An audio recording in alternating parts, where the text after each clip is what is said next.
bienvenue à notre programme intitulé « Il envoya sa parole et les guérit et les fit sortir du tombeau », tiré du psaume 107, verset 20. Le thème d'aujourd'hui est « Persévérer en suivant la directive du Saint-Esprit ». Et pour comprendre ce dont je suis en train de parler, nous allons prendre la Bible dans le livre de 2 Rois 13, verset 14 au verset 20. Élisée était atteint de la maladie dont il mourut, et Joas, roi d'Israël, descendit vers lui, pleura sur son visage, et dit « mon père, char d'Israël et sa cavalerie ». Élisée lui dit « prends un arc et des flèches ». Et il prit un arc et des flèches. Puis Élisée dit au roi d'Israël « bande l'arc avec ta main ». Et quand il eut bandé de sa main, Élisée mit ses mains sur les mains du roi. Et il dit, ouvre la fenêtre à l'Orient, et il l'ouvrit. Élisée dit, tire, et il tira. Élisée dit, c'est une flèche de délivrance de la part de l'Éternel, une flèche de délivrance contre les Syriens. Tu battras les Syriens à Aphek jusqu'à leur extermination. Élisée dit encore, prends les flèches, et il les prit. Élisée dit au roi d'Israël, frappe contre terre, et il frappa 3 fois et s'arrêta. L'homme de Dieu s'irrita contre lui et dit, il fallait frapper 5 ou 6 fois, alors tu aurais battu les Syriens jusqu'à leur extermination. Maintenant tu les battras 3 fois. Élisée mourut et l'on l'enterra.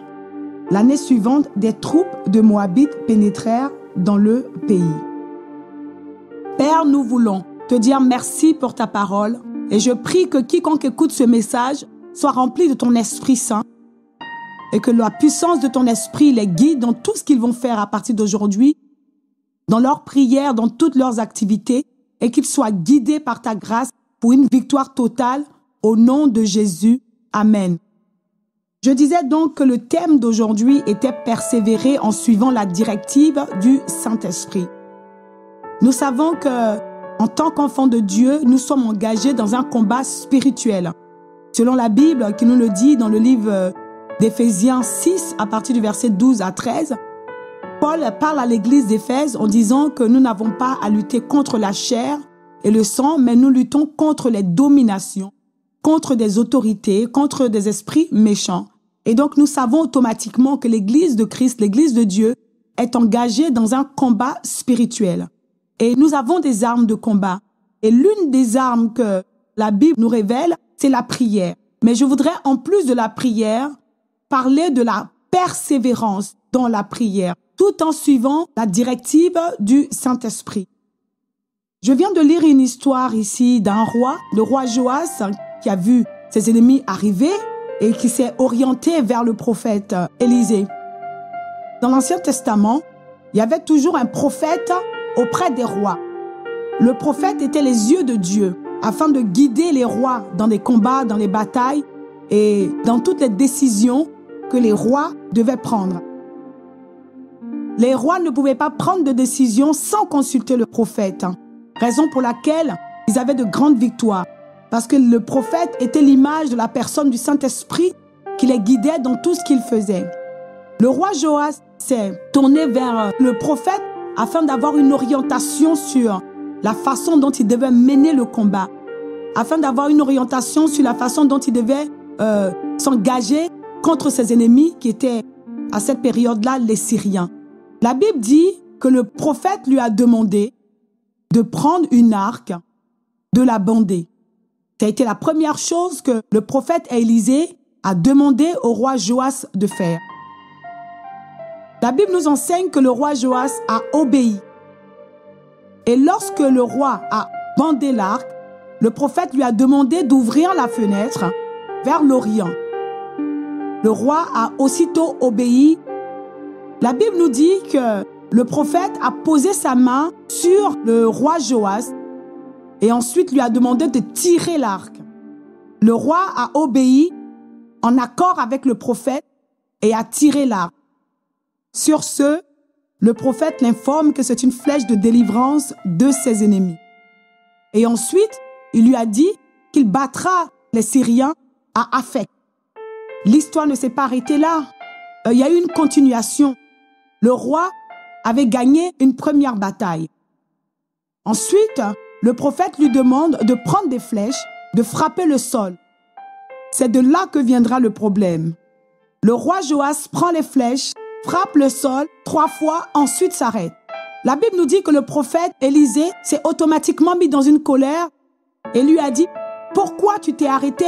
Il fallait frapper 5 à 6 fois et là tu aurais battu les Syriens jusqu'à leur extermination. » La première partie de leur conversation nous révèle que le roi Joas a suivi toutes les instructions du prophète. Il attendait chaque instruction avant d'agir. Après la première victoire, nous voyons que le roi n'a plus suivi les instructions. C'est-à-dire qu'il n'a plus attendu chaque instruction du prophète avant d'agir. Il n'a pas non plus attendu que le prophète lui impose la main afin de lui transmettre son onction. Lorsque le prophète lui a demandé de prendre les flèches et de frapper le sol, il n'a pas attendu que le prophète lui dise combien de fois il devrait frapper le sol. Il a automatiquement agi en frappant 3 fois et s'est arrêté. Ce que le roi devait faire, c'était de demander s'il devait s'arrêter ou s'il devait continuer de frapper le sol. Mieux, le roi devait attendre le transfert d'onction. Puisqu'il n'a pas suivi les instructions du prophète, ni attendu de recevoir l'onction, il n'a gagné que des batailles, il n'a pas gagné la guerre. D'ailleurs, ses ennemis, après la mort du prophète Élisée, ont envahi son territoire. Aujourd'hui, je voudrais t'enseigner sur la persévérance tout en écoutant, tout en suivant la directive du Saint-Esprit. Cette histoire peut être rapportée à notre vie. En tant qu'enfants de Dieu, nous sommes à l'image de ce roi Joas. La Bible nous enseigne que Dieu a fait de nous un peuple de sacrificateurs, un peuple royal. Cette onction royale dans l'Ancien Testament est aussi sur nous. Donc aujourd'hui, nous sommes à l'image de ce roi Joas. Le prophète Élisée est l'image du Saint-Esprit dans la Nouvelle Alliance. Nous savons que dans l'Ancien Testament, Dieu se choisissait un prophète qui était le guide. Dans la Nouvelle Alliance, le Saint-Esprit, depuis le jour de la Pentecôte, a été posé sur tous ceux qui ont reçu Jésus et tous ceux qui ont cru en son nom. Ils ont reçu automatiquement le don gratuit qui est le don du Saint-Esprit. Toi et moi aujourd'hui, nous avons le Saint-Esprit qui nous a été envoyé de la part de Dieu et qui est notre guide, il est notre conseiller, il est notre consolateur. L'Église de Dieu dont tu fais partie est engagée dans une guerre spirituelle contre l'ennemi. Et cette guerre, nous ne pouvons pas la gagner si nous ne suivons pas la directive du Saint-Esprit. Si nous prions sans écouter la voix du Saint-Esprit, il sera impossible à l'Église de vaincre. La Bible nous enseigne de prier et surtout de persévérer dans la prière. Cependant, nous ne devons pas négliger l'importance du Saint-Esprit quand nous prions. Dans la guerre que nous menons, il y a plusieurs batailles. Tu peux mener la bataille certainement de la santé, tu es peut-être malade. Ton cas peut être une bataille sur le plan sentimental. Peut-être ton foyer est en danger. Ou peut-être que tu pries aussi pour pouvoir rentrer dans le mariage. Ou tu peux être dans un cas financier. Tu peux mener une bataille contre la pauvreté, contre l'échec. Et pour cela, tu es aussi emmené à persévérer. Ta bataille peut être dans ton ministère.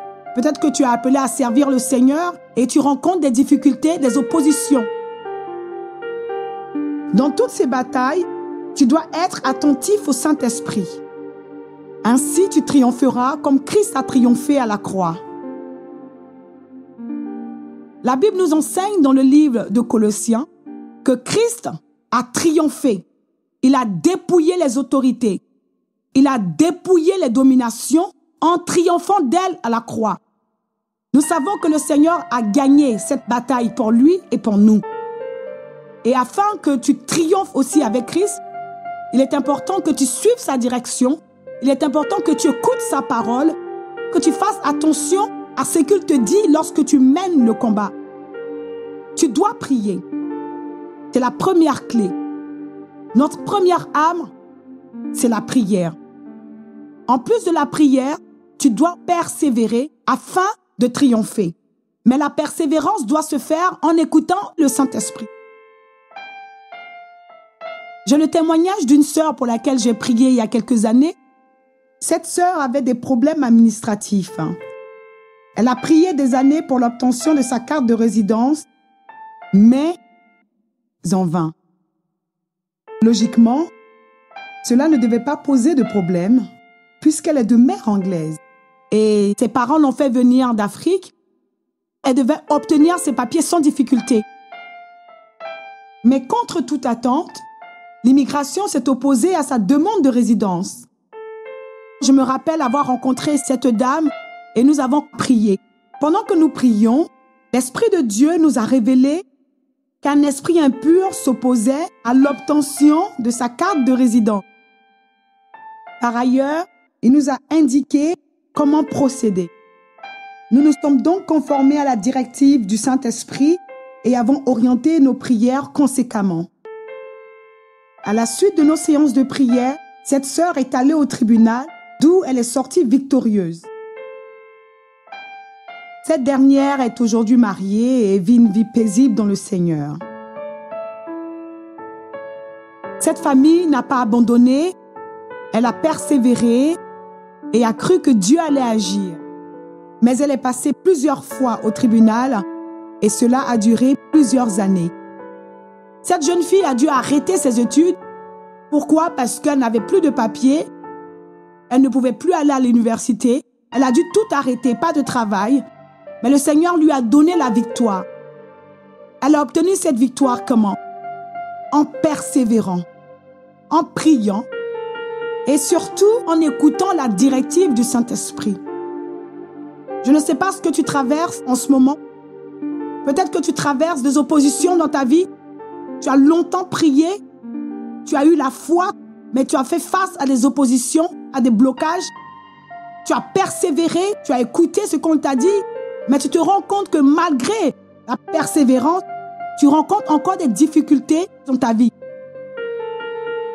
Ce n'est pas que ta prière est mauvaise, mais je voudrais t'encourager aujourd'hui à interroger le Saint-Esprit. Je voudrais t'encourager à demander au Saint-Esprit de te guider, de t'orienter dans ta prière, afin qu'il puisse te révéler s'il y a des choses qui sont cachées. Je suis persuadée que si tu suis cette voie, si tu continues dans la foi, si tu persévères dans la prière, en suivant la directive du Saint-Esprit, tu gagneras non seulement des batailles, mais aussi la guerre. Tu triompheras avec Jésus. J'espère que tu as été béni par ce message de la part du Seigneur. Et avant que nous nous séparions, je voudrais prier pour toi. Père, je voudrais prier pour quiconque a écouté ce message, pour tous ceux qui ont pris leur temps afin d'écouter ta parole. Il est écrit qu'au commencement était la parole était avec Dieu, la parole elle-même était Dieu. Par elle, tu as créé toutes choses. Je voudrais que cette parole maintenant visite chacun de ceux qui ont écouté ce message, qu'ils soient renouvelés par ton esprit. Je prie que tu les éclaires, qu'ils puissent suivre ta directive afin qu'ils triomphent sur toute adversité, sur toute opposition, sur toute hostilité. Dans le nom de Jésus, Amen.